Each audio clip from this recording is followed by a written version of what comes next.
Central ಜೈಲಿನಲ್ಲಿ ನೇಣು ಶಿಕ್ಷೆಗೆ ಒಳಗಾಗುವುದಕ್ಕಿಂತ ಮೊದಲು ತನ್ನ ಕೊನೆಯ ಆಸೆಯಾಗಿ ತನ್ನ ಹೆಂಡತಿಯ ಜೊತೆಗೆ ಲೈಂಗಿಕ ಸಂಪರ್ಕ ಹೊಂದುವ ಇಚ್ಛೆಯನ್ನು ಕೇಳಿಕೊಂಡನು ಮತ್ತು ಅವನ ಇಚ್ಛೆಯನ್ನು ಪೂರ್ಣಗೊಳಿಸಲು ಒಪ್ಪಿಗೆ ನೀಡಲಾಯಿತು. ಜೈಲಿನ ಒಳಗೆ ಅವನು ತನ್ನ ಹೆಂಡತಿಯೊಂದಿಗೆ ಮೊದಲ ರಾತ್ರಿ ಮಾಡಿಕೊಳ್ಳುತ್ತಿದ್ದಾಗ ಪೊಲೀಸರೆಲ್ಲರೂ ಗಾಬರಿಯಿಂದ ಕೂಗಿಕೊಳ್ಳುವಂತಹ ಯಾವ ಘಟನೆ ನಡೆಯಿತು? ನಾನು ಆ ಕೋಣೆಯಲ್ಲಿ 2 ರಹಸ್ಯವಾಗಿ ಸಿಸಿ ಕ್ಯಾಮೆರಾಗಳನ್ನು ಅಳವಡಿಸಿದೆ. ಇದೊಂದು ಕೆಟ್ಟ ಕೆಲಸವಾಗಿತ್ತು. ಆದರೆ ನಾನು ನನ್ನ ಮೇಲಿನ ಅಧಿಕಾರಿಗಳ ಆದೇಶದಿಂದ ಅಸಹಾಯಕನಾಗಿ ಈ ಕೆಲಸ ಮಾಡಬೇಕಾಯಿತು. ನಾನು ಆ ಅಪರಾಧಿಯ ಕೋಣೆಯಲ್ಲಿ ರಹಸ್ಯ ಕ್ಯಾಮೆರಾ ಹಾಕಬೇಕೆಂದು ಜೈಲರ್ ಸರ್ನ ಇಚ್ಛೆಯಾಗಿತ್ತು. ಇದಾದ ಮೇಲೆ ಕೆಲವು ಗಂಟೆಗಳಲ್ಲಿ ಆ ಅಪರಾಧಿಯನ್ನು ಹೆಂಡತಿಯೊಂದಿಗೆ ಸೇರಿಸಲು ನಿರ್ಧರಿಸಲಾಗಿತ್ತು. ಆದರೆ ನನಗೆ ಜೈಲರ್ ಸರ್ ವರ್ತನೆ ಅರ್ಥವಾಗಲಿಲ್ಲ. ಒಬ್ಬ ನೇಣು ಶಿಕ್ಷೆಯಾಗಿರುವ ಅಪರಾಧಿಯ ಈ ರೀತಿಯ ಇಚ್ಛೆಯನ್ನು ಈಡೇರಿಸಲು ಅವರು ಯಾವುದೇ ಷರತ್ತು ಇಲ್ಲದೆ ಆರಾಮಾಗಿ ಒಪ್ಪಿಕೊಂಡಿದ್ದರು. ಇದೊಂದು ತುಂಬ ವಿಚಿತ್ರ ಘಟನೆಯಾಗಿತ್ತು. ಆದರೆ ಆನಂತರವೂ ಅವರ ಕೋಣೆಯಲ್ಲಿ ರಹಸ್ಯ ಕ್ಯಾಮರಾವನ್ನು ಫಿಟ್ ಮಾಡಿ ಎಲ್ಲ ಮಿತಿಯನ್ನು ಮೀರಿದ್ದರು. ಆದರೆ ಜೈಲರ್ ಸರ್ ಎಲ್ಲ ರೀತಿಯ ಕೆಲಸಗಳನ್ನು ಮಾಡುವಲ್ಲಿ ತುಂಬ ನಿಪುಣರಾಗಿದ್ದರು. ಅವರು ರಾತ್ರಿ ಹೊತ್ತು ಕುಳಿತು ಸಾರಾಯಿಯನ್ನು ಕುಡಿಯುತ್ತಿದ್ದರು. ಅವರಿಗೆ ಯಾವುದೇ ವಿಷಯದ ಬಗ್ಗೆ ಹೆದರಿಕೆ ಇರಲಿಲ್ಲ. ಬಹುಶಃ ಅವರು ಹುಟ್ಟಿನಿಂದಲೇ ಈ ರೀತಿ ಇದ್ದರು ಅನಿಸುತ್ತೆ. ಅವರಿಗೆ ಯಾವುದೇ ರೀತಿ ಹೆದರಿಕೆ ಇರಲಿಲ್ಲ. ನನಗೆ ಅವರ ಈ ಕೆಲಸಗಳು ಸುತಾರಾಮ್ ಒಪ್ಪಿಗೆ ಇರಲಿಲ್ಲ. ಅದೇನೆಂದರೆ ಯಾವುದೇ ಗಂಡ ಹೆಂಡತಿಯ ಮಧ್ಯ ಅವರ ವೈಯಕ್ತಿಕ ವ್ಯವಹಾರವನ್ನು ನೋಡುವುದಕ್ಕೆ ನನ್ನ ಮನಸ್ಸು ಒಪ್ಪುತ್ತಿರಲಿಲ್ಲ. ಕ್ಯಾಮರಾ ಹಾಕಿದ ನಂತರ ನಾನು ಹೊರಗೆ ಅಪರಾಧಿಗಳು ಕುಳಿತಿರುವ ಜಾಗಕ್ಕೆ ಬಂದೆ. ಅಲ್ಲಿ ಅವನು ಒಬ್ಬನೇ ಕುಳಿತಿದ್ದ. ಯಾವಾಗಲೂ ಅವರ ಮುಖವನ್ನು ನೋಡಿದಾಗ ಒಂದು ರೀತಿಯ ವಿಚಿತ್ರ ಅನುಭವದಂತೆ ತೋರುತ್ತಿತ್ತು. 2 ದಿನಗಳ ನಂತರ ಅವನನ್ನು ನೇಣುಗಂಬಕ್ಕೆ ಏರಿಸುತ್ತಿದ್ದರು. ಅವರ ಮುಖದಲ್ಲಿ ಯಾವ ನಿರ್ಮಲ ಭಾವ ನೆಲೆಸಿತು ಎಂದರೆ ಅವನು ಕೊಲೆ ಮಾಡಿ ಯಾವ ಕೆಟ್ಟ ಕೆಲಸವನ್ನು ಮಾಡಿಲ್ಲ, ಬದಲಾಗಿ ಒಳ್ಳೆಯದನ್ನೇ ಮಾಡಿದ್ದಾನೆ ಎನ್ನುವಂತಿತ್ತು. ಅವನ ಮುಖದ ಮೇಲೆ ಯಾವುದೇ ಸಾವಿನ ಭಯವಿರಲಿಲ್ಲ ಅಥವಾ ಅವನಿಗೆ ಯಾವುದೇ ಪ್ರಚಾರವಿರಲಿಲ್ಲ. ಈಗಲೂ ಸಹ ಅವನು ತುಂಬ ನಿಶ್ಚಿಂತೆಯಿಂದ ಕುಳಿತುಕೊಂಡಿದ್ದನು. ನಾನು ಅವನ ಬಳಿ ಹೋಗಿ ಕೇಳಿದೆ, ನಿನಗೆ ಸಾವು ಎಂದರೆ ಭಯ ಇಲ್ಲವೇ? ಸಾಯುವ ಮೊದಲು ಸಹ ನೀನು ನಿನ್ನ ಹೆಂಡತಿಯೊಂದಿಗೆ ಮಧುಚಂದ್ರವನ್ನು ಆಚರಿಸಿಕೊಳ್ಳಬೇಕೆಂದಿದ್ದೀಯಾ? ಇದು ನಿನ್ನ ಕೆಟ್ಟ ಆಸೆಯೇ? ಮತ್ತಿನ್ನೇನು? ಇದರ ಬಗ್ಗೆ ನೀನು ನನ್ನನ್ನು ಕೇಳಿದರೆ ನಿನ್ನ ಈ ಆಸೆಯಿಂದ ಹಿಂದೆ ಸರಿ, ದೇವರನ್ನು ನೆನೆಸಿಕೋ ಎಂದಾಗ ನನ್ನ ಮಾತಿಗೆ ಅವನು ಯಾವುದೇ ಉತ್ತರವನ್ನು ನೀಡಲಿಲ್ಲ. ನಾನು ಅವನ ಮುಖವನ್ನು ನೋಡುತ್ತಾ ಎದ್ದು ನಿಂತೆ. ನಾನು ಇಲ್ಲಿಯವರೆಗೂ ನೆಮ್ಮದಿಯಿಂದ ಕೂಡಿದ ಮುಖವನ್ನು ನೋಡಿರಲಿಲ್ಲ. ಆದರೂ ಇದೇ ಮಾತು ನನ್ನ ತಲೆಯಲ್ಲಿ ಪದೇ ಪದೇ ಬರುತ್ತಿತ್ತು. ಸಾವು ಮುಂದೆ ಇದ್ದರೂ ಇಷ್ಟೊಂದು ತೃಪ್ತನಾಗಿ ಇರಲು ಹೇಗೆ ಸಾಧ್ಯ? ಅವನ ಹೆಂಡತಿ ಆ ಅಪರಾಧಿಯ ಕೋಣೆಯೊಳಗೆ ಹೋಗುವುದು ನನಗೆ ಇಷ್ಟವಿರಲಿಲ್ಲ. ಆದರೆ ಇವೆಲ್ಲವೂ ನನ್ನ ಕೈಯಲ್ಲಿ ಇರಲಿಲ್ಲ. ಅಪರಾಧಿಗೆ ಕೇವಲ 26 ವರ್ಷ ವಯಸ್ಸಾಗಿತ್ತು. ಅವನು ತನ್ನ ಪ್ರಾಣ ಸ್ನೇಹಿತನನ್ನು ಕೊಲೆ ಮಾಡಿದ್ದಾನೆ. ಇಲ್ಲಿ ವಿಚಿತ್ರವೇನೆಂದರೆ ಅವನು ಈ ಕೊಲೆಯನ್ನು ಹೇಗೆ ಮಾಡಿದ್ದಾನೆ ಎಂದು ಯಾರಿಗೂ ಗೊತ್ತಿರಲಿಲ್ಲ. ಅವನು ಸ್ವತಃ ಇದಕ್ಕೆ ಯಾವುದೇ ಕಾರಣ ನೀಡಿರಲಿಲ್ಲ ಮತ್ತು ಪೊಲೀಸರ ಮುಂದೆ ಶರಣಾಗಿದ್ದಾನೆ. ತಾನೇ ತಪ್ಪು ಒಪ್ಪಿಕೊಂಡಿದ್ದಾನೆ. ಆದರೆ ಅವನಿಗೆ ಕೊಲೆ ಮಾಡಿದ ಬಗ್ಗೆ ಕಾರಣ ಏನೆಂದು ಕೇಳಿದಾಗ ಅವನು ತನ್ನ ಬಾಯಿಯಿಂದ ಒಂದು ಮಾತು ತೆಗೆಯಲಿಲ್ಲ. ಕಾರಣವೇನೆಂದು ಅಲ್ಲಿಯೂ ಕೂಡ ಹೇಳಲಿಲ್ಲ. ಅವನು ನಾನೇ ಸ್ವತಃ ಕೊಲೆಗಾರ ಎಂದು ಒಪ್ಪಿಕೊಂಡನು. ಆದ್ದರಿಂದ ಅವನಿಗೆ ದೀರ್ಘಾವಧಿ ಜೈಲುವಾಸ ಮತ್ತು ನೇಣು ಶಿಕ್ಷೆಯನ್ನು ನೀಡಲಾಯಿತು. ಅವನ ಹೆಂಡತಿಯಲ್ಲಿ ಕೇಳಿದಾಗ ಅವಳಿಗೂ ಸಹ ಏನೂ ಗೊತ್ತಿರಲಿಲ್ಲ. ಅವಳ ಗಂಡ ಮನು ಹಾಗೂ ಅವನ ಸ್ನೇಹಿತ ರಘು ಒಳ್ಳೆಯ ಸ್ನೇಹಿತರಾಗಿದ್ದರು. ಅವರ ಮಧ್ಯದಲ್ಲಿ ಯಾವುದೇ ಜಗಳವಾಗಲಿ ದ್ವೇಷ ಇರಲಿಲ್ಲ. ರಘುವನ್ನು ಕೊಲೆ ಮಾಡುವ ಯಾವುದೇ ತರಹದ ಕಾರಣವಿರಲಿಲ್ಲ ಎಂದು ಹೇಳಿದಳು. ಸ್ವಲ್ಪ ಹೊತ್ತಿನಲ್ಲಿ ನನಗೆ ವಾಕಿ ಟಾಕಿಗೆ ಒಂದು ಮೆಸೇಜ್ ಬಂತು. ಅಪರಾಧಿ ನಂಬರ್ 555 ಅಪರಾಧಿಯ ಹೆಂಡತಿ ಬಂದಿದ್ದಾಳೆ ಎಂದು. ಇದನ್ನು ಕೇಳಿ ನಾನು ಸ್ವಲ್ಪ ಭಯಗೊಂಡೆ. ನನ್ನ ಭಯದ ಕಾರಣ ಆ ಕ್ಯಾಮರಾ ಆಗಿತ್ತು. ನನ್ನ ದೃಷ್ಟಿಯಲ್ಲಿ ಇದು ಅತಿ ದುಷ್ಟ ಕೆಲಸವಾಗಿತ್ತು. ಆ ಕ್ಯಾಮರಾದ ಮೂಲಕ ಜೈಲರ್ ಸಾಹೇಬರು ಪತಿ ಪತ್ನಿಯ ನಡುವೆ ನಡೆಯುವ ಏಕಾಂತವನ್ನು ವೀಕ್ಷಿಸುವವರಿದ್ದರು. ಆದರೆ ನಾನು ನೌಕರಿಯ ಕಾರಣದಿಂದ ಅಸಹಾಯಕನಾಗಿದ್ದೆ. ನಾನು ಈ ನೌಕರಿಯನ್ನು ಪಡೆದುಕೊಳ್ಳಲು 4 ಲಕ್ಷ ಲಂಚವನ್ನು ನೀಡಿದ್ದೆ. ಹಾಗಾಗಿ ನನಗೆ ಈ ಸರಕಾರಿ ನೌಕರಿ ದೊರೆತಿತ್ತು. ಅದಕ್ಕಾಗಿ ನನ್ನ ಮೇಲಾಧಿಕಾರಿಗಳು ನನಗೆ ಏನು ಹೇಳುತ್ತಾರೋ ಅದೆಲ್ಲ ಕೆಲಸವನ್ನು ಮಾಡಬೇಕಾಗಿತ್ತು. ಆದರೆ ನಾನು ಅವರ ವಿರುದ್ಧ ಏನಾದರೂ ಕೆಲಸ ಮಾಡಿದರೆ ನನ್ನನ್ನು ಟ್ರಾನ್ಸ್ಫರ್ ಮಾಡಿಸುತ್ತಿದ್ದರು. ಇದರಿಂದಾಗಿ ನಾನು ನನ್ನ ಬಾಯಿಗೆ ಬೀಗ ಹಾಕಿಕೊಂಡಿದ್ದೆ. ಜೈಲರ್ ಸರ್ ಆದೇಶದಂತೆ ನಾನು ಆ ಅಪರಾಧಿಯ ಹೆಂಡತಿಯನ್ನು ಅವನ ಕೋಣೆಗೆ ಬಿಟ್ಟು ಬಂದೆ. ಅವನ ಹೆಂಡತಿಯು ತುಂಬ ಸುಂದರವಾಗಿದ್ದಳು. ಅವಳು ತನ್ನ ಮುಖವನ್ನು ಸೆರಗಿನಿಂದ ಮುಚ್ಚಿಕೊಂಡಿದ್ದಳು. ಅವಳ ಸೆರಗು ಮುಖದಿಂದ ಜಾರಿತು. ಆಗ ನಾನು ಅವಳ ಸೌಂದರ್ಯವನ್ನು ನೋಡಿದಾಗ ನಾನೊಂದುಕೊಂಡೆ, ಒಂದು ವೇಳೆ ಜೈಲರ್ ಸರ್ ಇವಳ ಸೌಂದರ್ಯವನ್ನು ನೋಡಿದರೆ ಅವರು ಇವಳನ್ನು ಬಿಡುತ್ತಿರಲಿಲ್ಲ. ಅವರಿಗೆ ಸುಂದರ ಮಹಿಳೆಯೆಂದರೆ ತುಂಬ ಅಚ್ಚುಮೆಚ್ಚು. ಪ್ರತಿದಿನ ರಾತ್ರಿ ಅವರ ಕೋಣೆಗೆ ಅವರು ಮಹಿಳೆಯರನ್ನು ಕರೆದುಕೊಂಡು ಬರುತ್ತಿದ್ದರು. ಅಲ್ಲಿ ಏನು ನಡೆಯುತ್ತಿತ್ತು ಎನ್ನುವುದು ನೋಡಿದನೇ ಅದು ಎಲ್ಲರಿಗೂ ಅರ್ಥವಾಗುತ್ತಿತ್ತು. ಜೈಲರ್ ಸರ್ ಆದೇಶದಂತೆ 555 ಅಪರಾಧಿಯನ್ನು ಆ ಕೋಣೆಗೆ ಕಳಿಸಲಾಯಿತು. ಒಳಗೆ ಕಳಿಸುವುದಕ್ಕಿಂತ ಮೊದಲು ಇಬ್ಬರು ಪತಿಪತ್ನಿಯರನ್ನು ಚೆಕ್ ಮಾಡಲಾಯಿತು. ಏಕೆಂದರೆ ಯಾವುದೇ ತರಹದ ತಪ್ಪು ನಡೆಯಬಾರದು ಎಂಬುದು ನಮ್ಮೆಲ್ಲರ ಇಚ್ಛೆಯಾಗಿತ್ತು. ಇಲ್ಲಿಯವರೆಗೂ ಜೈಲಿನಲ್ಲಿ ಒಂದು ಅಪರಾಧಿಯ ವಿಚಿತ್ರ ಆಸೆಯನ್ನು ನೆರವೇರಿಸುತ್ತಿರುವುದು ಇದೇ ಮೊದಲು ಮತ್ತು ಇದನ್ನು ಗೌಪ್ಯವಾಗಿ ಇಡಲಾಗಿತ್ತು. ಜೈಲರ್ ಸರ್ ಇದನ್ನು ಯಾರಲ್ಲಿಯೂ ಹೇಳಲಿಲ್ಲ ಮತ್ತು ನನಗೆ ಆ ನಂತರ ಗೊತ್ತಾಯಿತು. ಅವರು ಅಪರಾಧಿಯ ಇಚ್ಛೆಯನ್ನು ರದ್ದು ಮಾಡುವುದರ ಬದಲು ಏಕೆ ಒಪ್ಪಿಕೊಂಡರು ಎಂಬುದು ತಿಳಿಯಿತು. ಇಬ್ಬರು ಪೇದೆಗಳು ಕೋಣೆಯ ಹೊರಗೆ ಕಾವಲು ಕಾಯುತ್ತಿದ್ದರು. ಆ ಕೋಣೆಯ ಬಾಗಿಲಿಗೆ ಯಾವುದೇ ಲಾಕ್ ಅಥವಾ ಕೊಂಡಿ ಇರಲಿಲ್ಲ. ಅವರಿಬ್ಬರನ್ನು ಬಿಟ್ಟು ಬಂದ ನಂತರ ನಾನು ಜೈಲರ್ ಸರ್ ಆದೇಶದಂತೆ ಅವರ ಕೋಣೆಗೆ ಬಂದೆನು. ಅವರು ಕಂಪ್ಯೂಟರ್ ನೋಡುತ್ತಾ ಕುಳಿತಿದ್ದರು. ಅವರು ನನಗೂ ತಮ್ಮ ಜೊತೆ ಕುಳಿತುಕೊಳ್ಳಲು ಕೈ ಸನ್ನೆ ಮಾಡಿದರು. ನಾವಿಬ್ಬರು ಕುಳಿತುಕೊಂಡು ತುಂಬ ಹೊತ್ತು ಮಾತನಾಡಿದೆವು. ಅವರು ನನ್ನ ಮೇಲೆ ತುಂಬ ಭರವಸೆ ಇಟ್ಟಿದ್ದರು. ಅವರು ನನ್ನನ್ನು ಕರೆದು ಬಾರಪ್ಪ ಸ್ವಲ್ಪ ಮಜಾ ಮಾಡೋಣ ಎಂದಾಗ ನಾನು ತುಂಬ ನಾಚಿಕೆ ಪಟ್ಟುಕೊಂಡೆ. ಆಗ ನಾನು ಹೇಳಿದೆ, ಇಲ್ಲ ಸರ್, ನಾನು ಜೈಲಿನಲ್ಲಿ ಒಂದು ರೌಂಡ್ ಹೊಡೆದು ಬರುತ್ತೇನೆ, ನೀವು ಕುಳಿತುಕೊಳ್ಳಿ ಎಂದಾಗ ಅವರು ಅದಕ್ಕೆ ಒಪ್ಪಲಿಲ್ಲ ಮತ್ತು ನೀನು ಸಹ ನನ್ನ ಜೊತೆ ಕುಳಿತುಕೋ ಎಂದು ಹೇಳಿದರು. ಸಾಯುವ ಮುನ್ನ ಆ ಅಪರಾಧಿಯ ಕೊನೆಯ ಇಚ್ಛೆ ನನ್ನನ್ನು ಅಸಹಾಯಕನನ್ನಾಗಿ ಮಾಡಿದೆ. ಅಷ್ಟಕ್ಕೂ ಅವನ ಕೊನೆಯ ಆಸೆ ಏನು ಎಂದು ನೋಡೋಣ. ಅದರಲ್ಲೂ ಅವನ ಹೆಂಡತಿಯಲ್ಲಿ ಅಂಥದ್ದೇನಿದೆ? ಸಾಯುವ ಕೊನೆಯ ಕ್ಷಣದಲ್ಲೂ ಅವಳನ್ನು ನೆನಪು ಮಾಡಿಕೊಳ್ಳುತ್ತಾನೆ ಎಂದಾದರೆ ಅವಳಲ್ಲಿ ಅಂಥದ್ದು ಏನೋ ವಿಷಯ ಇರಬೇಕು. ಅವನು ಸಾಯುವುದಕ್ಕೂ ಮೊದಲು ಅವನ ಹೆಂಡತಿ ಅವನ ಜೊತೆ ಇರಬೇಕು. ಅವನು ಸತ್ತ ನಂತರ ವಿಧವೆಯಾಗುತ್ತಾಳೆ. ಅವಳು ಬಡವಳು. ನಮ್ಮ ಕಡೆಯಿಂದ ಅವಳಿಗೆ ಏನಾದರೂ ಸಹಾಯ ಮಾಡೋಣ. ಇದನ್ನು ಹೇಳುತ್ತಾ ಜೈಲರ್ ಸರ್ ಜೋರಾಗಿ ನಕ್ಕಿದರು. ಅವರ ಈ ನಗುವಿನಲ್ಲಿ ಅವರ ಕೀಳುಮಟ್ಟದ ಆಲೋಚನೆ ಎದ್ದು ಕಾಣುತ್ತಿತ್ತು. ಅವರ ನಿಯತ್ತಿನಲ್ಲಿ ಪ್ರಾಮಾಣಿಕತೆ ಇರಲಿಲ್ಲ ಎಂದು ನನಗೆ ಗೊತ್ತಿತ್ತು. ಇವರು ಆ ಕೋಣೆಯಲ್ಲಿ ಕ್ಯಾಮರಾ ಹಾಕಲು ಹೇಳಿ ನನ್ನನ್ನು ಅಸಹಾಯಕನನ್ನಾಗಿ ಮಾಡಿದ್ದಾರೆ. ಹಾಗೆ ಮಾಡಿ ಇವರು ತಮ್ಮ ಕೆಟ್ಟ ಆಸೆಯನ್ನು ಈಡೇರಿಸಿಕೊಂಡಿದ್ದಾರೆ. ಹೇಗೆಂದರೆ ಅವಳ ಗಂಡ ನೇಣಿಗೆ ಏರಿದ ಮೇಲೆ ಈ ವಿಡಿಯೋವನ್ನು ಅವಳಿಗೆ ತೋರಿಸಿ ಅವಳನ್ನು ಬ್ಲ್ಯಾಕ್ ಮೇಲ್ ಮಾಡಿ ಆರಾಮಾಗಿ ತಮ್ಮ ನೀಚ ಕಾರ್ಯವನ್ನು ಈಡೇರಿಸಿಕೊಳ್ಳುವವರಿದ್ದರು. ಹೀಗೆ ಅಂದುಕೊಳ್ಳುತ್ತಾ ನನ್ನ ಬಗ್ಗೆ ನನಗೆ ನಾಚಿಕೆಯಾಯಿತು. ಇವರು ಹೇಳಿದ ಹಾಗೆ ಅಲ್ಲಿ ಕ್ಯಾಮರಾ ಹಾಕಿದ್ದೆ. ಅವಳೊಬ್ಬಳು ಮರ್ಯಾದೆ ಮಹಿಳೆ. ಈಗ ಅವಳು ಅದರಿಂದಾಗಿ ಇಡೀ ಜೀವನ ಪರ್ಯಂತ ಅವನ ಕಾಲಿಗೆ ಬಿದ್ದು ಅಳುತ್ತಾಳೆ. ನನಗೂ ಸಹ ಮದುವೆಯಾಗಿದೆ. ನನಗೂ ಒಂದು ಫ್ಯಾಮಿಲಿ ಇದೆ. ಅದಕ್ಕಾಗಿ ನಾನು ಇದೆಲ್ಲವನ್ನು ಯೋಚಿಸುತ್ತಿದ್ದೇನೆ. ಒತ್ತಾಯ ಪೂರಕವಾಗಿ ನನ್ನನ್ನು ತಮ್ಮ ಬಳಿ ಕೂರಿಸಿಕೊಂಡರು. ಕಂಪ್ಯೂಟರ್ನಲ್ಲಿ ಆ ಕೋಣೆಯ ಒಳಗಿನ ಎಲ್ಲ ದೃಶ್ಯ ಕಾಣುತ್ತಿತ್ತು. ಅದು ಒಳ್ಳೆಯ ಕ್ವಾಲಿಟಿ ಇರುವ ಕ್ಯಾಮರಾ ಆಗಿತ್ತು. ಅದರಲ್ಲಿ ವಾಯ್ಸ್ ಕೂಡ ಕೇಳಿಸುತ್ತಿತ್ತು. ಆ ಕೋಣೆಯಲ್ಲಿ ನಡೆಯುತ್ತಿರುವ ಎಲ್ಲ ದೃಶ್ಯಗಳು ನಮಗೆ ಕ್ಲಿಯರ್ ಆಗಿ ಕಾಣಿಸುತ್ತಿತ್ತು. ಈಗ ಜೈಲರ್ ಸರ್ ಕಂಪ್ಯೂಟರ್ನ ಮೇಲೆ ತಮ್ಮ ನೇರ ದೃಷ್ಟಿಯನ್ನು ಇಟ್ಟಿದ್ದರು. ನಾನು ಒಮ್ಮೊಮ್ಮೆ ಕಂಪ್ಯೂಟರ್ ಕಡೆ ನೋಡಿದರೆ ಮತ್ತೊಮ್ಮೆ ನಾಚಿಕೆಯಿಂದ ತಲೆ ತಗ್ಗಿಸುತ್ತಿದ್ದೆ. ಈಗ ಅಪರಾಧಿಯು ಹೆಂಡತಿಯ ಕೈ ಹಿಡಿದುಕೊಂಡು ಹಾಸಿಗೆ ಮೇಲೆ ಕುಳಿತಿದ್ದನು. ಅವಳ ಮುಖ ಪರದೆಯನ್ನು ಕೈಯಿಂದ ತೆಗೆದಿದ್ದನು. ಅವಳ ಸುಂದರ ಮುಖ ಕಂಪ್ಯೂಟರ್ನಲ್ಲಿ ಬರುತ್ತಿದ್ದಂತೆ ಜೈಲರ್ ಸರ್ ಈಗ ಅವರ ಕೆಟ್ಟ ಬಾಯಿಯಿಂದ ಅವಳ ಸೌಂದರ್ಯವನ್ನು ಕೆಟ್ಟ ರೀತಿಯಲ್ಲಿ ಹೊಗಳುತ್ತಿದ್ದರು. ಅವರಿಬ್ಬರು ಮಾತನಾಡುತ್ತಿರುವುದು ಸ್ಪೀಕರ್ನಲ್ಲಿ ಕ್ಲಿಯರ್ ಆಗಿ ಕೇಳಿಸುತ್ತಿತ್ತು. ನನ್ನ ನೋಟವೂ ಸಹ ಕಂಪ್ಯೂಟರ್ ಮೇಲೆ ಇತ್ತು. ಈಗ ನಮ್ಮ ಕಣ್ಣ ಮುಂದೆ ಒಂದು ದೃಶ್ಯದಿಂದ ನಾವು ಒಮ್ಮೆಲೆ ಹೌಹಾರಿದೆವು. ಅಪರಾಧಿಯ ಹೆಂಡತಿಯು ಗಂಡನನ್ನು ಸೇರುವ ಹೆಸರಿನಲ್ಲಿ ಯಾವ ಹೆಣ್ಣು ಮಗಳು ಆ ರೀತಿ ಮಾಡಲು ಸಾಧ್ಯವಿಲ್ಲ. ಅವಳು ತನ್ನ ಪತಿಗಿಂತ ಹೆಚ್ಚು ಶಕ್ತಿಶಾಲಿಯಾಗಿದ್ದಂತೆ ಕಂಡಳು. ನೋಡುತ್ತಿದ್ದಂತೆ ಅವಳು ತನ್ನ ಪತಿಯನ್ನು ಈಗ ನಮಗೆ ಅರ್ಥವಾಗಿತ್ತು. ನಾನು ಸಾಯುವ ಕೊನೆಯ ಕ್ಷಣದಲ್ಲಿ ಅವಳ ಪತಿಯು ಈ ರೀತಿ ಏಕೆ ತನ್ನ ಕೊನೆಯ ಆಸೆಯನ್ನು ಈಡೇರಿಸಿಕೊಳ್ಳಬೇಕೆಂದು ಬಯಸಿದ್ದನು ಎಂದು. ಈಗ ಜೈಲರ್ ಸರ್ ತಕ್ಷಣ ಆ ಕೋಣೆಯ ಕಡೆಗೆ ಓಡಿದರು. ನಾನು ಸಹ ಅವರ ಹಿಂದೆ ಓಡಿ ಬಂದೆ. ನಾವು ಆ ಕೋಣೆಯೊಳಗೆ ಬಂದಾಗ ಅವನು ಹಾಸಿಗೆ ಮೇಲೆ ಬಿದ್ದಿದ್ದನು. ಅವನು ಜೋರಾಗಿ ಉಸಿರಾಡುತ್ತಿದ್ದನು ಮತ್ತು ತಕ್ಷಣ ಅವನ ಹೆಂಡತಿ ಸೆರಗಿನಿಂದ ಮುಖವನ್ನು ಮುಚ್ಚಿಕೊಂಡಳು. ಆಗ ಜೈಲರ್ ಹೆಂಗಸಿನ ಕೈಯನ್ನು ಹಿಡಿದುಕೊಂಡು ಎಳೆಯುತ್ತಾ ತಮ್ಮ ಕೋಣೆಗೆ ಕರೆದುಕೊಂಡು ಹೋದರು ಮತ್ತು ನಾನು ಆ ಪರದೆಯ ಬಳಿ ನಿಂತುಕೊಂಡೆ. ಅವನು ಕೂಗಾಡುತ್ತಾ ಕೇಳಿದನು, ನನ್ನ ಹೆಂಡತಿಯನ್ನು ಏಕೆ ಕರೆದುಕೊಂಡು ಹೋಗುತ್ತಿದ್ದೀರಿ? ಆದರೆ ನಾನು ಅವನ ಪ್ರಶ್ನೆಗೆ ಉತ್ತರ ನೀಡಲು ಸಾಧ್ಯವಿರಲಿಲ್ಲ. ಏಕೆಂದರೆ ನನಗೆ ಗೊತ್ತಿತ್ತು, ಈಗ ಆ ಹೆಂಗಸು ತನ್ನ ಗಂಡನ ಜೊತೆಗೆ ಏನು ಮಾಡಿದ್ದಲೋ ಅವಳ ಜೊತೆಗೂ ಜೈಲರ್ ಅದೇ ರೀತಿ ವ್ಯವಹಾರವನ್ನು ನಡೆಸುವವರಿದ್ದರು. ಯಾವುದೇ ಕಾರಣಕ್ಕೂ ಜೈಲರ್ ಸಾಹೇಬರು ಅವಳನ್ನು ಸುಮ್ಮನೆ ಬಿಡುವುದಿಲ್ಲ. ಮತ್ತು ನಾನು ಅವನ ಮುಂದೆ ಕುಳಿತುಕೊಂಡೆ.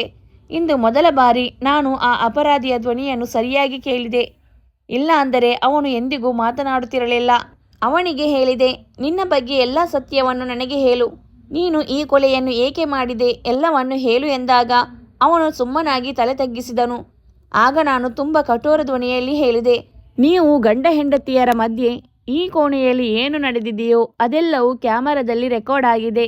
ಒಂದು ವೇಳೆ ನೀನು ನಿನ್ನ ಅಪರಾಧದ ಕಾರಣ ಹೇಳದಿದ್ದರೆ ಈ ರೆಕಾರ್ಡನ್ನು ಪ್ರಪಂಚದ ಮುಂದೆ ತೆರೆದಿಡಲಾಗುವುದು. ನಿನ್ನ ಹೆಂಡತಿಯ ಮರ್ಯಾದೆಯನ್ನು ಉಳಿಸಿಕೋ. ಯಾವುದು ನಿನಗೆ ದೊಡ್ಡದು? ಇದಕ್ಕೆ ಕಾರಣವೇನೆಂದು ನನಗೆ ಹೇಳು. ನಿನ್ನ ಕೊನೆಯ ಇಚ್ಛೆಯಾಗಿ ಯಾವ ಕಾರಣಕ್ಕಾಗಿ ನೀನು ನಿನ್ನ ಹೆಂಡತಿಯನ್ನು ಇಲ್ಲಿಗೆ ಕರೆಸಿದೆ? ರೆಕಾರ್ಡಿಂಗ್ನ ಬಗ್ಗೆ ಕೇಳಿದಾಗ ಆ ಅಪರಾಧಿಯ ಮುಖದಲ್ಲಿ ಒಂದು ವಿಚಿತ್ರ ರೀತಿಯ ಕಳವಳ ಮೂಡಿತು.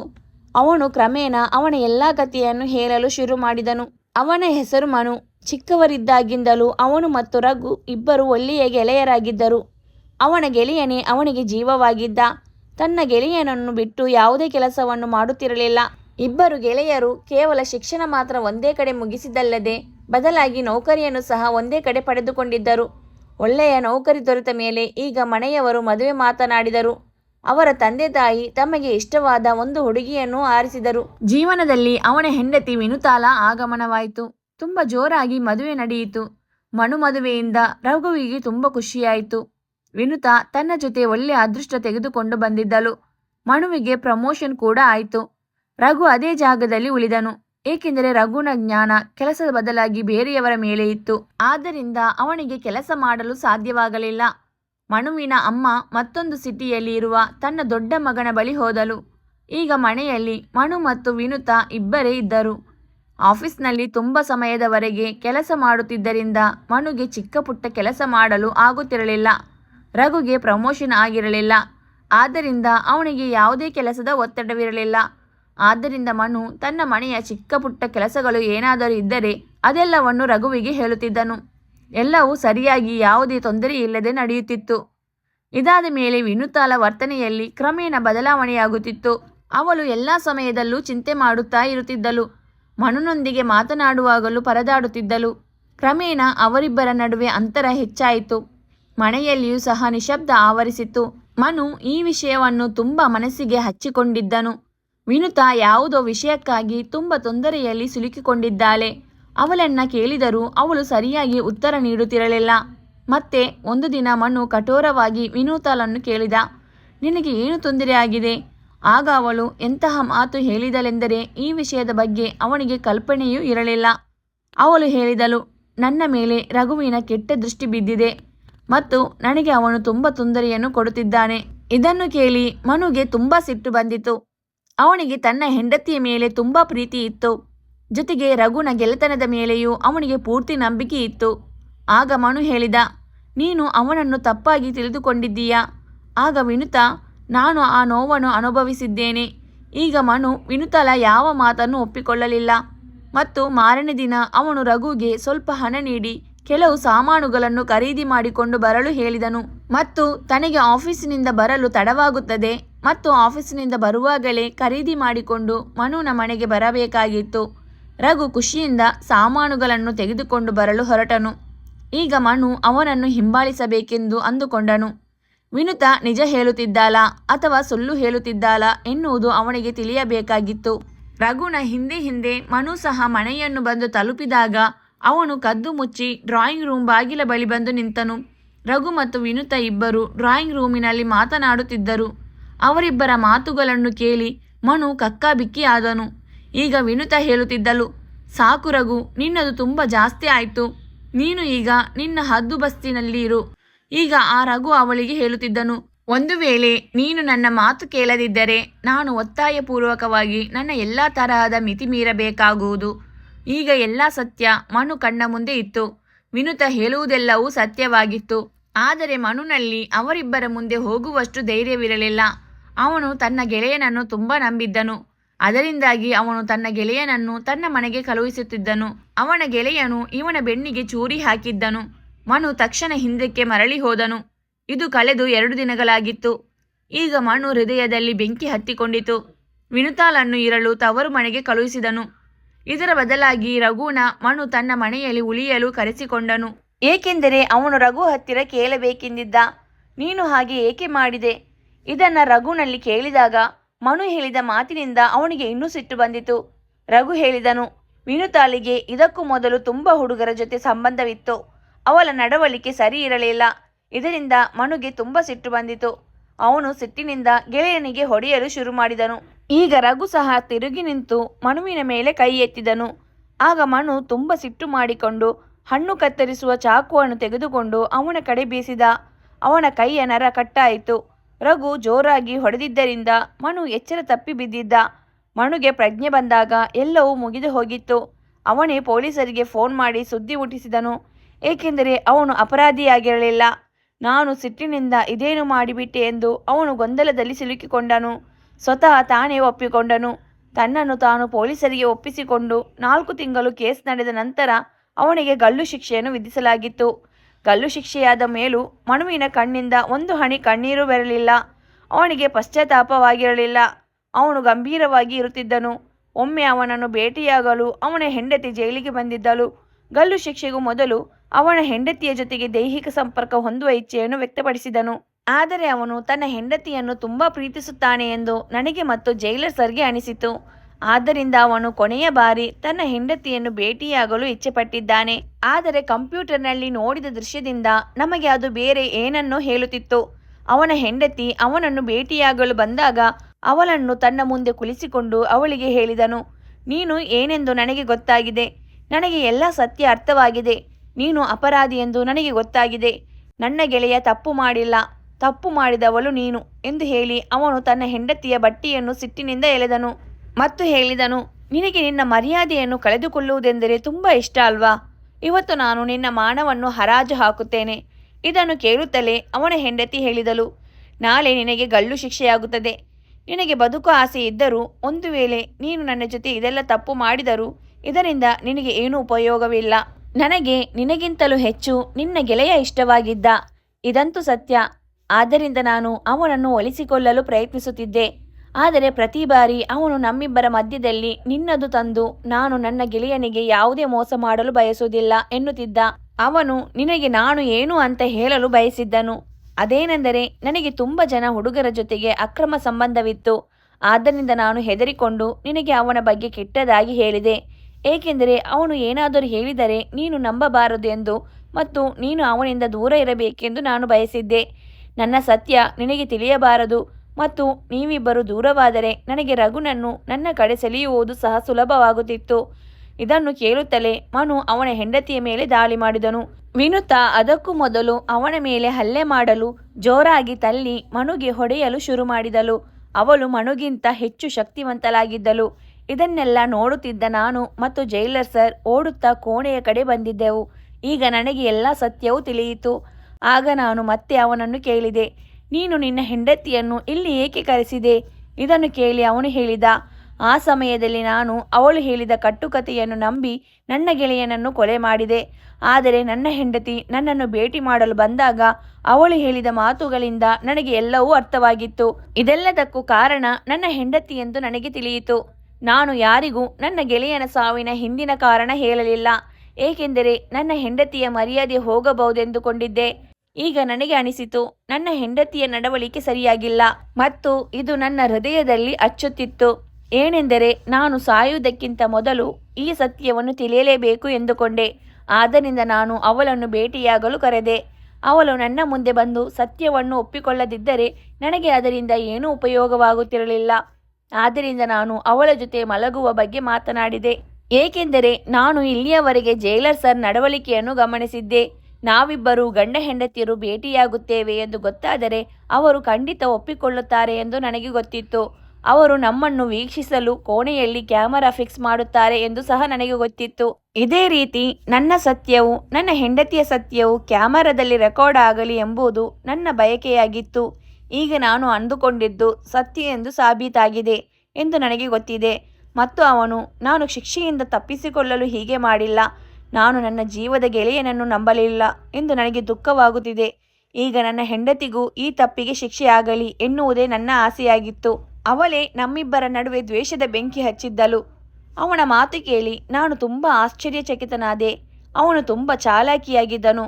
ಜೈಲರ್ ಸರ್ ನಡವಳಿಕೆಯನ್ನು ಅರಿತೆ ಇವನು ಇದೆಲ್ಲ ಆಟವನ್ನು ಆಡಿದನು. ಇದರಲ್ಲಿ ಅವನು ಯಶಸ್ವಿಯೂ ಆದನು. ಅವನ ಹೆಂಡತಿಯ ಅಸಲಿ ಮುಖ ಕ್ಯಾಮರಾದಲ್ಲಿ ರೆಕಾರ್ಡ್ ಆಗಿತ್ತು. ಈಗ ಅವನ ಹೆಂಡತಿಗೂ ಸಹ ಶಿಕ್ಷೆ ನೀಡಬಹುದಾಗಿತ್ತು. ಆದರೆ ಇದೆಲ್ಲ ಸಾಹೇಬರ ಕೈಯಲ್ಲಿ ಇತ್ತು. ನಾನು ಅಪರಾಧಿ ನಂಬರ್ 555 ಇವನನ್ನು ಅವನ ಕೋಣೆಗೆ ಕಳುಹಿಸಿದೆ. ಜೈಲರ್ ಸರ್ ಕೋಣೆಯ ಬಾಗಿಲು ಬಂದಾಗಿತ್ತು. ಅಷ್ಟೊಂದು ಸುಲಭವಾಗಿ ಆ ಹೆಂಗಸನ್ನು ಬಿಡುವ ಹಾಗೆ ಕಾಣಲಿಲ್ಲ. ನಾನು ಸುಮ್ಮನಾಗಿ ಅಲ್ಲಿಂದ ಜೈಲಿನ ರೌಂಡಿಗೆ ಹೊರಟು ಬಂದೆ. ಈಗ ನಾನು ಯೋಚಿಸುತ್ತಿದ್ದೇನೆ, ಈ ಒಂದು ಹೆಣ್ಣು ಎಷ್ಟೊಂದು ಜನರ ಜೀವನವನ್ನು ಹಾಳು ಮಾಡಿರಬಹುದು. ಇಲ್ಲಿಯವರೆಗೆ ವಿನುತಾ ಎಷ್ಟು ಜನರ ಜೀವನವನ್ನು ಹಾಳು ಮಾಡಿದ್ದಾಳೆ. ಕೊನೆಗೂ ಅವಳು ತನ್ನ ಗಂಡನಿಗೆ ಶಿಕ್ಷೆಯನ್ನು ಕೊಡಿಸುವಲ್ಲಿ ಸಫಲಳಾದಳು. ಇದೆಲ್ಲವನ್ನು ಮಾಡಿದ ಮೇಲೆ ಅವಳು ಬಚಾವಾಗಲು ಸಾಧ್ಯವಾಗಲಿಲ್ಲ. ಈಗ ಜೈಲರ್ ಸರ್ ಎಲ್ಲಿಯವರೆಗೆ ಅವಳ ಮೇಲೆ ಕಣ್ಣಿಡುತ್ತಾರೋ ಗೊತ್ತಿಲ್ಲ. ಬಹುಶಃ ಅವಳು ಇಲ್ಲಿಗೆ ಬರುವ ಹೆಂಗಸರಲ್ಲಿ ಶಾಮೀಲಾಗುತ್ತಾಳೆ. ಜೈಲಿನಲ್ಲಿ ನೌಕರಿ ಮಾಡುತ್ತಾ ನಾನು ಒಂದು ವಿಷಯ ಚೆನ್ನಾಗಿ ತಿಳಿದುಕೊಂಡಿದ್ದೆ. ಎಲ್ಲ ಅಪರಾಧಗಳು ಸತ್ಯವನ್ನು ತಿಳಿದುಕೊಳ್ಳದೆ ಯಾರೋ ಹೇಳಿದ ಮಾತುಗಳನ್ನು ಕೇಳಿ ನಡೆಯುತ್ತಿದ್ದವು. ಆದ್ದರಿಂದ ಯಾವುದಾದರೂ ಹೆಜ್ಜೆಯನ್ನು ಇಡುವ ಮೊದಲು ಮನುಷ್ಯನು ಮೊದಲು ಸತ್ಯವನ್ನು ತಿಳಿದುಕೊಳ್ಳಬೇಕು ಎಂದು ಹೇಳಲು ನಾನು ಇಷ್ಟಪಡುತ್ತೇನೆ. ಸ್ನೇಹಿತರೆ, ಈ ಕತೆ ನಿಮಗೆ ಇಷ್ಟವಾಗಿದ್ದಲ್ಲಿ ನಮ್ಮ ಹೃದಯದ ಮಾತು ಕನ್ನಡ ಕತೆಗಳು ಚಾನಲನ್ನು ಸಬ್ಸ್ಕ್ರೈಬ್ ಮಾಡಿ, ಲೈಕ್ ಮಾಡಿ, ಶೇರ್ ಮಾಡಿ, ಕಮೆಂಟ್ ಮಾಡಿ. ಧನ್ಯವಾದಗಳು.